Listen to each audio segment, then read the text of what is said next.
Hiring वाला अभी तो एग्जाम 13 तारीख से है। अरे डाट जारी करने वाला है ना उससे। हाँ तो कल मीटिंग की वैसे होगा नहीं ये सब जो है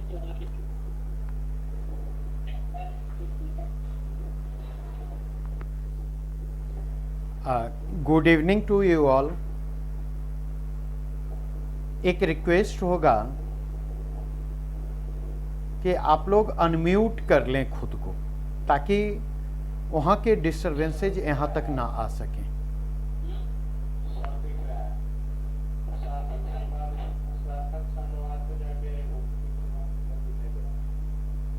ठीक है, अनम्यूट कर लें खुद को।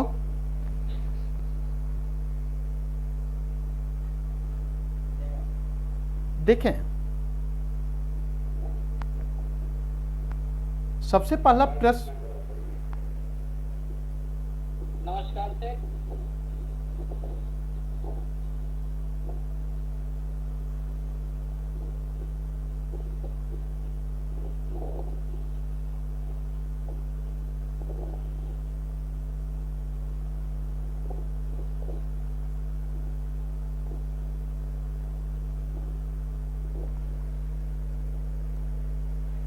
देखें, आज हमें जिन चीज़ों को डिस्कस करना है, क्योंकि 21st डे मैराथन क्लासेज जो हैं उनकी शुरुआत आज से हो रही है,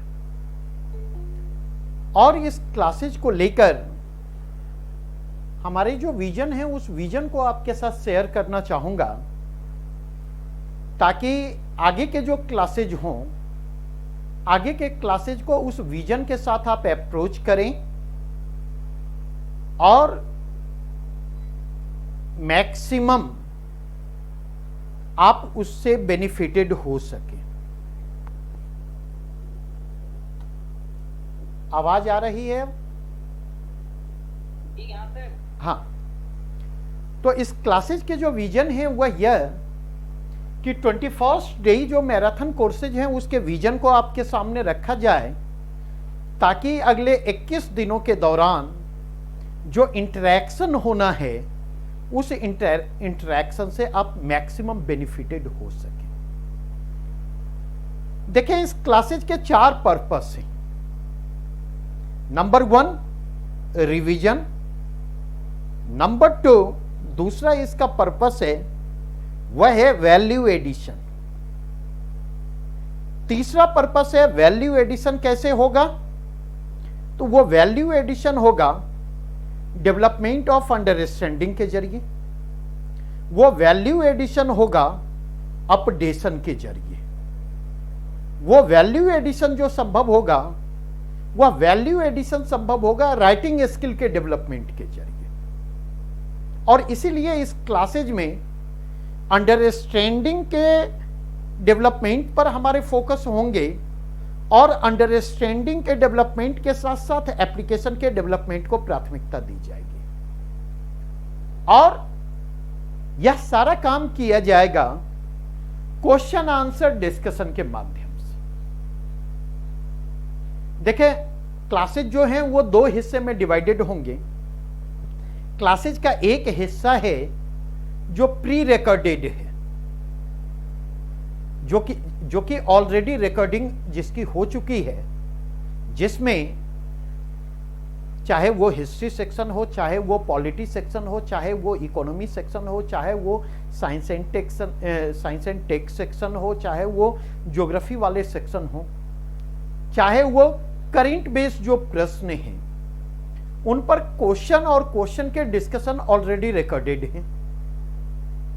और क्लास का पहला पार्ट जितना महत्वपूर्ण है उतना ही महत्वपूर्ण होने जा रहा है क्लास का दूसरा पार्ट, जिस क्लास के दूसरे पार्ट में आपको हमारे साथ इंटरैक्ट करने का मौका मिलेगा, और वह इंटरैक्शन बहुत ही आपके लिए महत्वपूर्ण होने जा रहा है। दूसरी चीज यहां पर जो आपको मिलने जा रही है इस प्रोग्राम में वह यह कि जो भी हम अपने रेगुलर बैच में करेंट के टॉपिक्स को कवर कर रहे हैं, करेंट्स के टॉपिक के डिस्कशन तक भी आपका एसेस होगा, वह डिस्कशन भी आपके लिए उपलब्ध होगा। तीसरी चीज इस क्लासेज में जो हम देने जा रहे हैं वह है कि अभी टेस्ट सीरीज के डिस्कशन होने हैं, टेस्ट सीरीज के डिस्कशन तक भी आपके एसेस होंगे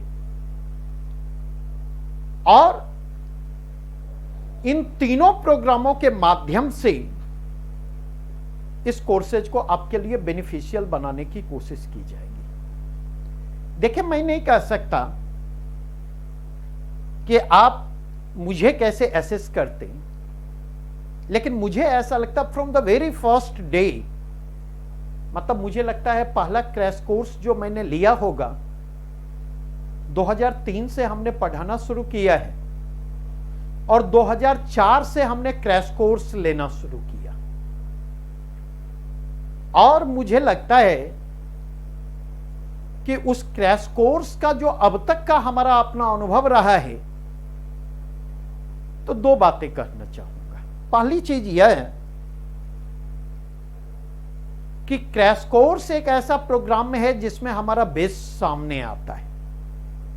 यह मेरी अपनी धारणा है अपने बारे में। और दूसरी चीज यह है कि क्रैश कोर्स एक ऐसा प्रोग्राम है जिस प्रोग्राम के जरिए हमारी कोशिश होती है एग्जामिनेशन को, पूरे के पूरे सिलेबस को हम कवर नहीं करते, लेकिन एग्जामिनेशन के पॉइंट ऑफ व्यू से जो भी चीजें महत्वपूर्ण होती है, हमारी पूरी की पूरी कोशिश होती है उन सारे टॉपिकों को डायरेक्टली इनडायरेक्टली हम टच करने की कोशिश करें। और इसलिए एक बात ध्यान रखेंगे, किसी एक प्रश्न को आपके साथ डिस्कस किया जा रहा तो वह केवल एक प्रश्न नहीं होता। एक प्रश्न तभी तक होता है जब आउटलाइन प्रश्न के स्ट्रक्चर को आपके सामने रखता हूं। जैसे प्रश्न के स्ट्रक्चर आपके सामने होते, उसके बाद उस प्रश्न से मैं स्वतंत्र हो जाता और फिर वह प्रश्न हमारे लिए ऐसे माध्यम में तब्दील होता है जिसके माध्यम से हम उस पूरे के पूरे टॉपिक को कवर करने की कोशिश करते। तो इस फर्क को समझेंगे।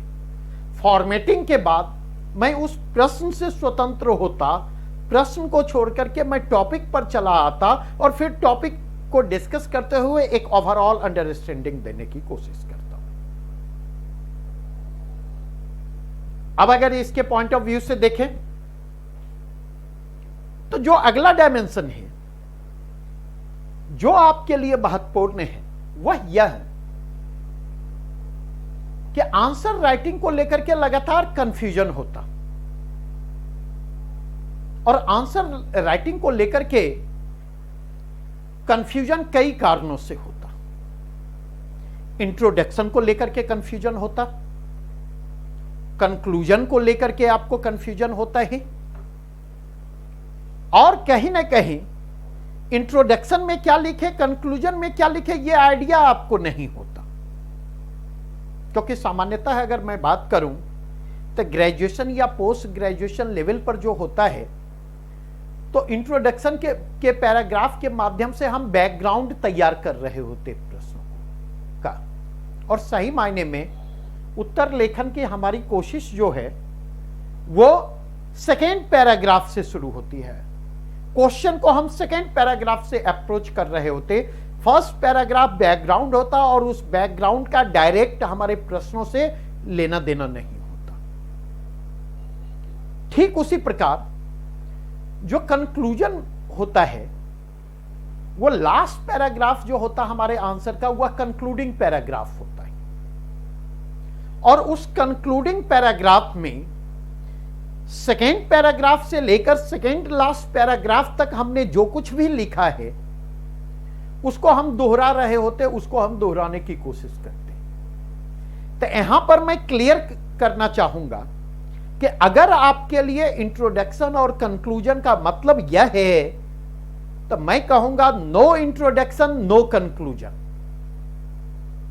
ऐसे इंट्रोडक्शन की जरूरत नहीं है, ऐसे कंक्लूजन की जरूरत नहीं है, पहली चीज। दूसरी बात जो मैं कहना चाहूंगा, जहां पर प्रश्न समाप्त हो रहे हैं आप आंसर राइटिंग वहीं से शुरू करें, स्ट्रेट फॉरवर्ड।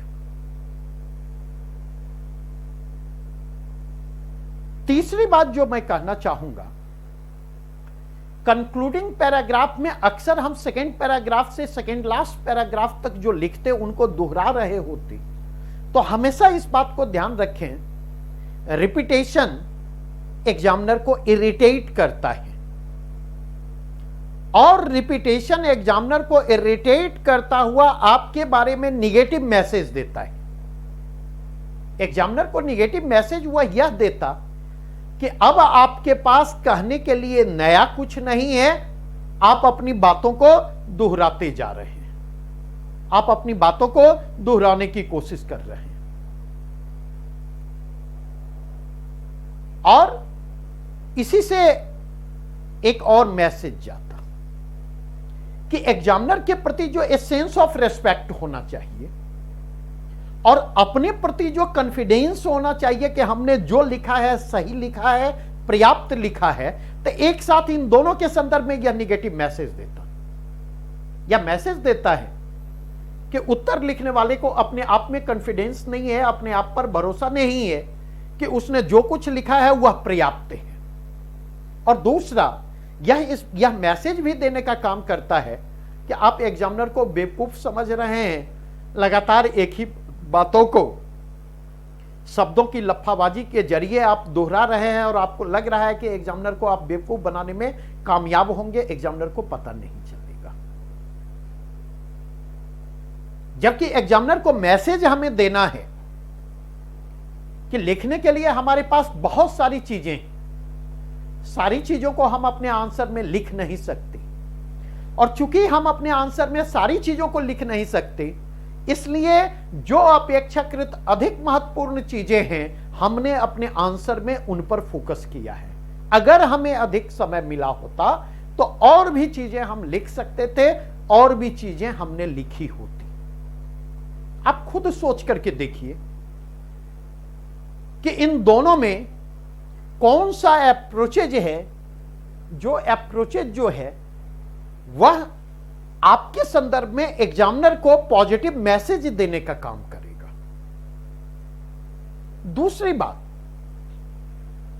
आंसर जब हम लिखते तो अक्सर यह समस्या मैं महसूस करता हूं कि आप वे चीजें लिखते हैं जो आप जानते हैं, वे चीजें नहीं लिखते जो पूछी जा रही, और एग्जामिनर आपको अंक जो देगा उन चीजों के लिए देगा जिनके बारे में पूछा जा रहा। अगर आपने उन चीजों को रेस्पॉन्ड करने की कोशिश की है तो एग्जामिनर आपको अंक देगा, अगर आपने उनको रेस्पॉन्ड करने की कोशिश नहीं की है तो आपको अंक नहीं मिलेंगे। इसलिए आंसर लिखते वक्त इस बात को ध्यान में रखें कि प्रश्न क्या पूछा जा रहा है, एग्जामिनर उस प्रश्न के माध्यम से हमसे क्या जानना चाह रहा। अगर एग्जामिनर यह पूछ रहा है कि 1857 के विद्रोह के कारणों का विश्लेषण करें, तो एग्जामिनर 1857 के विद्रोह के कारणों के बारे में जानना चाह रहा। लेकिन अगर एग्जामिनर आपसे पूछ रहा है कि 1857 का विद्रोह औपनिवेशिक नीतियों से उपजे हुए असंतोष के प्रति भारतीय जनमानस की प्रतिक्रिया है और उस प्रतिक्रिया की तार्किक परिणति है, और वहां पर अगर आप राजनीतिक कारण ये हैं, आर्थिक कारण ये हैं, धार्मिक सांस्कृतिक कारण ये हैं, तात्कालिक कारण ये है लिख करके आएंगे, तो हमारे जैसा एग्जामिनर अगर होगा कॉपी चेक करने वाला, आपने कितना भी बेहतर लिखा है 45% प्लस माइनस से ज्यादा अंक वहां पर नहीं देगा। इसलिए क्योंकि आपने गलत नहीं लिखा है, गलत आपने नहीं लिखा, लेकिन आपके आंसर का प्रेजेंटेशन, आपके कंटेंट का प्रेजेंटेशन डिमांड ऑफ क्वेश्चन के अनुरूप नहीं है। इसलिए मेरा क्लियर कट मैसेज यह है आपके लिए आंसर लिखते वक्त, वह यह कि आप क्या लिख रहे हैं यह महत्वपूर्ण नहीं है, कैसे लिख रहे हैं ये चीजें ज्यादा महत्वपूर्ण है। एक चीज। दूसरी चीज, क्या जान रहे हैं यह महत्वपूर्ण नहीं है, क्या पूछा जा रहा है वह कहीं अधिक महत्वपूर्ण है। तीसरी चीज जो मैं कहूंगा वह यह कि आप आंसर लिख रहे हैं, आंसर प्रश्न के कंटेक्स्ट में खुद को एक्सप्रेस करना होता है। इंप्रेस करने का माध्यम आप आंसर को मत बनावे। आंसर के जरिए खुद को एक्सप्रेस करने की कोशिश करें, इंप्रेस करने की कोशिश नहीं करें, क्योंकि इंप्रेस करने की कोशिश करेंगे तो सामने वाले के पास आपसे ज्यादा अनुभव है, आपकी वह कोशिश पकड़ी जाएगी, और अगर वह कोशिश पकड़ी जाती है तो फायदा हो या ना हो, घाटा उस कोशिश का जरूर आपको होगा। इसलिए अगर प्रश्न आपके सामने होते, अभी भी करीब करीब 29 डेज के आपके पास समय है, और 29 डेज कम नहीं होता है। इस 29 डेज के दौरान जो काम आपको करना चाहिए, अभी से आदत डालें। कोई भी प्रश्न आपके सामने आता है तो सबसे पहले आप डिमांड ऑफ क्वेश्चन को आइडेंटिफाई करने की कोशिश करें। डिमांड ऑफ क्वेश्चन को आइडेंटिफाई करने के क्रम में आप यह देखें प्रश्न में पूछा क्या जा रहा। दूसरी चीज आप यह देखें कि प्रश्न के एक ही आयाम हैं या एक से अधिक आयाम हैं। तीसरी चीज आप देखें, यह फ्लो चार्ट हमने ग्रुप में डाल दिया है। तीसरी चीज आप यह देखने की कोशिश करें कि अगर प्रश्न में एक से अधिक आयाम हैं तो कौन से आयाम अधिक महत्वपूर्ण है, कौन से आयाम कम महत्वपूर्ण है। जो अधिक महत्वपूर्ण आयाम होंगे उनको हम विस्तार से रिस्पॉन्ड करेंगे, और जो अपेक्षाकृत कम महत्वपूर्ण आयाम हैं उनको हम इंडिकेटिवली रिस्पॉन्ड करने की कोशिश करेंगे, उनको हम संक्षेप में रिस्पॉन्ड करने की कोशिश करेंगे। और यहां पर मेरी बात ध्यान रखें, अगर आप डिमांड ऑफ क्वेश्चन को आइडेंटिफाई करने में सफल रहते तो आप विश्वास करें हाफ द बैटल ओन। मतलब यह कि उत्तर लेखन शुरू करने के पहले आपने आधी लड़ाई जीत ली है, क्योंकि डिमांड ऑफ क्वेश्चन को आइडेंटिफाई करने के बाद आपको यह पता होता है कि क्या पूछा जा रहा और आपको क्या लिखना है। अब अगर डिमांड ऑफ क्वेश्चन को हमने आइडेंटिफाई कर लिया तो डिमांड ऑफ क्वेश्चन को आइडेंटिफाई करने के बाद दूसरा जो हमारा काम होना चाहिए, वह दूसरा हमारा काम है कि हम आंसर का स्ट्रक्चर तैयार करें, फॉर्मेटिंग करें। कैसे हम आंसर को शुरू करेंगे, कैसे हम आगे अपने आंसर को बढ़ाएंगे, आंसर को आगे बढ़ाने के क्रम में हम किन किन चीजों को कवर करेंगे, उनमें से कौन सी चीजें जो हैं अपेक्षाकृत अधिक महत्वपूर्ण है, कौन सी चीजें कम महत्वपूर्ण है, और कौन सी चीजें ऐसी हैं जिनको ओवरलुक भी किया जा सकता है। क्योंकि एक बात हमेशा ध्यान रखें, आंसर राइटिंग के क्रम में, आंसर राइटिंग के क्रम में हमेशा ध्यान रखें, कभी भी आप अपने आंसर में, या आपकी जगह मैं भी आंसर लिख रहा हूं तो कभी भी मैं अपने आंसर में सारी चीजों को नहीं लिख सकता, यह नेक्स्ट टू इम्पॉसिबल है। और अगर सारी चीजों को लिखने की कोशिश की जाए तो उस स्थिति में आप विश्वास करें आंसर का स्ट्रक्चर जो है वह कोलैप्स कर जाएगा। तो हमें यह पता होना चाहिए, तथ्यों के सापेक्षिक महत्व का अंदाजा हमें होना चाहिए कि कौन सी चीजें अधिक महत्वपूर्ण हैं, कौन सी चीजें अपेक्षाकृत कम महत्वपूर्ण हैं। जो अधिक महत्वपूर्ण है उन पर विस्तार में जाएंगे, जो अपेक्षाकृत कम महत्वपूर्ण है वहां पर इंडिकेटिव रहेंगे, और जो उससे भी कम महत्वपूर्ण है उनके रेफरेंस से भी हम परहेज करेंगे। अब अगर आगे बढ़ूं तो आंसर के बॉडी पार्ट से गुजरते हुए अपने आंसर को कंक्लूजन की तरफ ले जाएंगे। लेकिन अपने आंसर को कंक्लूजन की तरफ ले जाते हुए हमें 3-4 बातों को ध्यान में रखना होता। नंबर 1, हमारे आंसर में एक्यूरेसी होनी चाहिए। और मुझसे अगर पूछे तो मैं कंटेंट से ज्यादा महत्व एक्यूरेसी को देता हूं। और एक्यूरेसी 2 स्तरों पर, एक कंटेंट के स्तर पर एक्यूरेसी, जो कंटेंट आप उपलब्ध करवा रहे हैं उस कंटेंट की उस प्रश्न में जरूरत है भी या नहीं। अगर जरूरत नहीं है, कंटेंट कितना भी अच्छा है, आपको अंक नहीं दिए जाएंगे।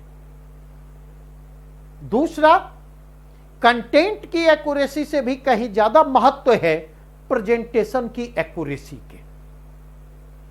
लिखना आपको, क्योंकि कारण में भी आप वही लिखते हैं, ठीक है, और असंतोष की तार्किक परिणति में भी वही लिखेंगे। बस फर्क क्या है कि जब आप कारण लिख रहे होते तो आपके पास छूट होती है कि ये राजनीतिक कारण थे, ये प्रशासनिक कारण थे, ये आर्थिक कारण थे, ये सामाजिक कारण थे, ये धार्मिक और सांस्कृतिक कारण थे, ये तात्कालिक कारण थे।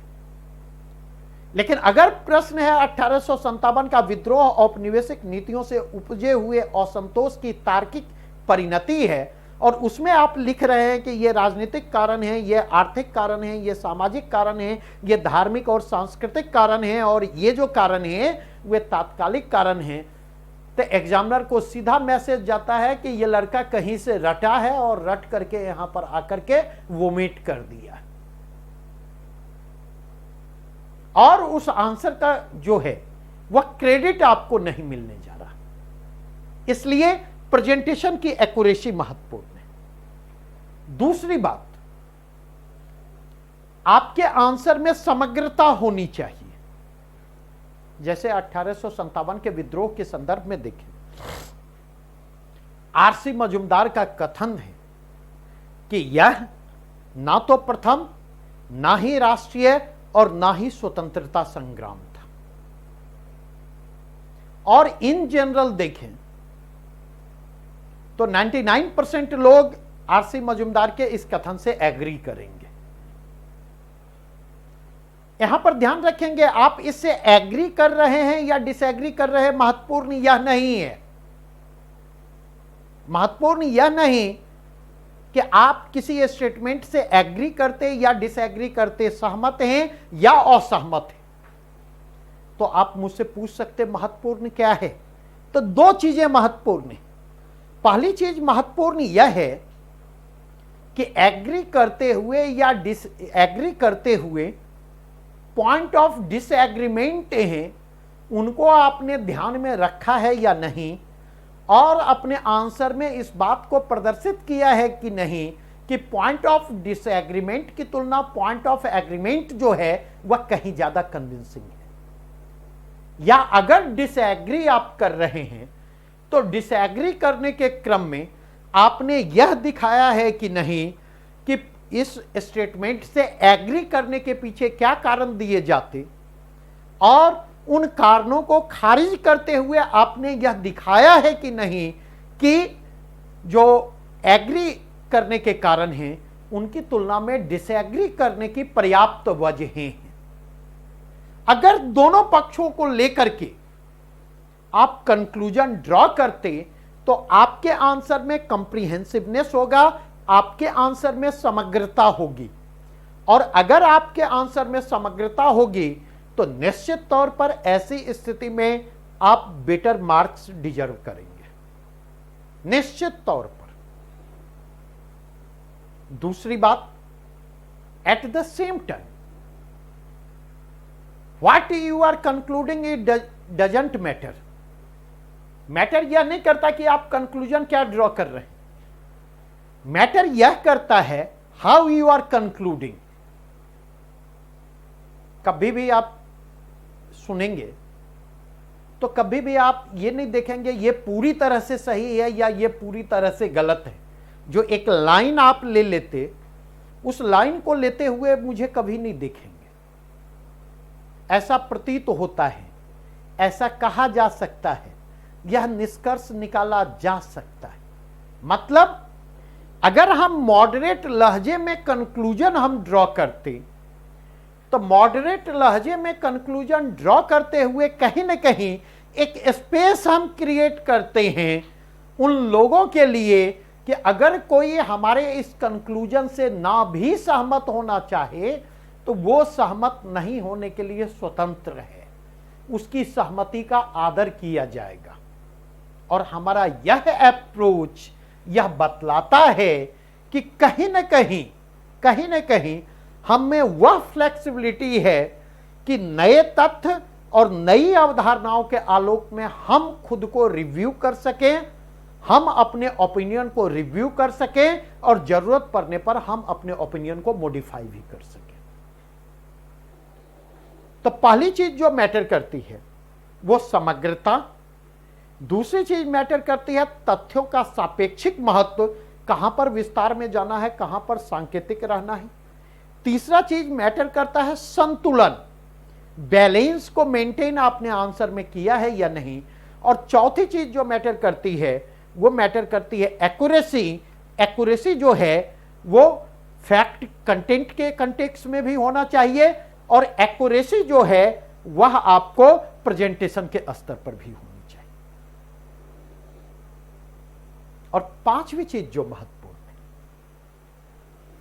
कई बार अपने सीनियर्स से बात करें, जब सीनियर से बात करेंगे रिजल्ट जब नहीं होता है या रिजल्ट होने के बाद भी अगर अंक कम आते हैं नहीं तो मन में कई बार उनको रिएक्ट करते देखेंगे, उस रिएक्शन को एक्सप्रेस करते देखेंगे, वे अपने उस मार्क्स के प्रति, उस रिजल्ट के प्रति अपने डिस्कंटेंट को एक्सप्रेस करते हुए कहते दिखाई पड़ेंगे कि साला लगता है एग्जामिनर पढ़ता ही नहीं है, क्वेश्चन पढ़ता ही नहीं है, ऐसे ही एवरेज मार्किंग कर दिया। जिस दिन मेंस होता है 15 दिन के बाद से किसी भी सोशल मीडिया प्लेटफॉर्म पर चले जाइए, आपको लगातार ये र्यूमर चलता रहेगा कि फलाने पेपर में अच्छी मार्किंग हो रही है, फलाने पेपर में खराब मार्किंग हो रही है, फलाने पेपर में एवरेज मार्किंग हो रही है, पता नहीं इस सोर्स का क्या सोर्स ऑफ इंफॉर्मेशन का क्या आधार होता। लेकिन यहां पर जो बातें मैं कहना चाहता, इन सब से परे हटते हुए आपका आंसर ऐसा होना चाहिए जो कंपेल करे एग्जामिनर को आंसर को पढ़ने के लिए। और यह कब संभव होगा? जब आपका आंसर व्यवस्थित होगा, जब आपके आंसर में एक फ्लो होगा। तो व्यवस्थित और प्रवाहपूर्ण आंसर जो है एग्जामिनर से खुद को कनेक्ट करता है और एग्जामिनर से खुद को कनेक्ट करता हुआ एग्जामिनर को इस बात के लिए बाध्य करता है कि वह पूरा का पूरा आंसर पढ़े। एग्जामिनर उत्तर के प्रवाह में बहना शुरू कर देता। और ध्यान रखेंगे, जब एग्जामिनर उत्तर के प्रवाह में बढ़ रहा होता है तो ऐसी स्थिति में आपके प्रश्नों की कमियां जो हैं, वो आंसर की कमियां ओवरलुक होने की संभावना बढ़ जाती है और ऐसी स्थिति में आप उससे ज्यादा अंक हासिल कर ले जाएंगे जितने के लिए आप डिजर्व करते। तो आंसर राइटिंग में अभी तक आपने आंसर लिखा नहीं है, लेकिन आंसर लिखने के पहले का 2 फेज जो है, पहला डिमांड ऑफ क्वेश्चन की पहचान, दूसरा आंसर की स्ट्रक्चरिंग, आंसर की फॉर्मेटिंग। ये दोनों के दोनों फेज जो हैं वो बहुत ही महत्वपूर्ण है। ये दोनों के दोनों फेज बहुत ही महत्वपूर्ण है। और जब स्ट्रक्चर आपने तैयार कर लिया तब आप आवे आंसर राइटिंग की ओर। आंसर राइटिंग की ओर जब आप बढ़ते तो कलम उठाने के पहले एक बार उस स्ट्रक्चर को रिव्यू करना ना भूलें और उस रिव्यू के क्रम में देखें कि जो स्ट्रक्चर आपने तैयार किया है वह स्ट्रक्चर जो है, जहां से स्टार्ट कर रहे हैं, जैसे आंसर को लेकर के बढ़ेंगे, क्या कोई पॉइंट मिसमैच भी कर रहा है? अगर कर रहा है तो स्ट्रक्चर को रिव्यू करें, आंसर को रीऑर्गेनाइज करें, देन स्टार्ट राइटिंग। तो ये जो है आंसर राइटिंग का पूरा प्रोसेस होना चाहिए।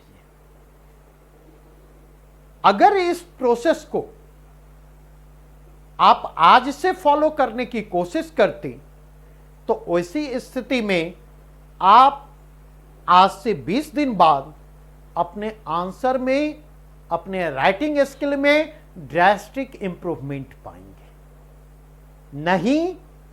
नहीं अगर उसको लेकर के कंसर्न नहीं रहेंगे तो उस स्थिति में 38 नंबर का प्रश्न है तो उसमें 19, 20 और 22 आना जो है, 24 आना जो है बहुत बड़ी चीज नहीं है। अगर उन्होंने एवरेज अगर मेंटेन कर लिया तो ठीक ठाक रिजल्ट मिल जाएंगे, लेकिन अगर आप बेहतर करना चाहते तो जब तक आप 28 और 30 के स्तर तक नहीं पहुंचेंगे तब तक ये प्रोग्राम जो है, इस प्रोग्राम की खासियत इस बात में है कि ये प्रोग्राम आपको 19 और 20 के लिए तैयार नहीं करता, ये प्रोग्राम आपको 28 और 30 के लिए तैयार करने की कोशिश करेगा। और यह पूरी तरह से आप पर निर्भर करता कि कहां तक इस प्रोग्राम के जो विजन है, इस प्रोग्राम के विजन को आप फॉलो करने की कोशिश करते। इस क्रम में 2-3 बातों को और ध्यान रखेंगे। 2-3 बातों को ध्यान में रखा जाना बहुत ही महत्वपूर्ण है। पहली बात, इस बात को ध्यान में रखा जाना चाहिए क्योंकि कई बार स्टेट पीसीएस और यूपीएससी के बारे में कहा जाता कि स्टेट पीसीएस में कॉपी भरना ज्यादा महत्वपूर्ण होता। स्टेट पीसीएस में जो है मतलब फैक्ट्स का दबाव आंसर में ज्यादा होना चाहिए, इस बात को दिमाग से निकाल दें। ये मेंस का एग्जाम है। मेंस का एग्जामिनेशन जो है वो नॉलेज टेस्ट नहीं होता। मेरे शब्द पर गौर करेंगे। मेंस का एग्जाम जो है नॉलेज टेस्ट नहीं होता। नॉलेज टेस्ट प्री के स्तर पर हो चुका है। आपके फैक्चुअल इंफॉर्मेशन का टेस्ट मेंस नहीं होता। मेंस किस चीज का टेस्ट होता है? तो मेंस टेस्ट होता है आपकी अंडरस्टैंडिंग का। मेंस टेस्ट होता है आपके एप्लीकेशन का। मेंस टेस्ट होता है आपके राइटिंग स्किल का। ध्यान रखेंगे, मेंस टेस्ट होता है आपकी अंडरस्टैंडिंग का, मेंस टेस्ट होता है आपके एप्लीकेशन का, मेंस टेस्ट होता है writing skill development, writing skill का।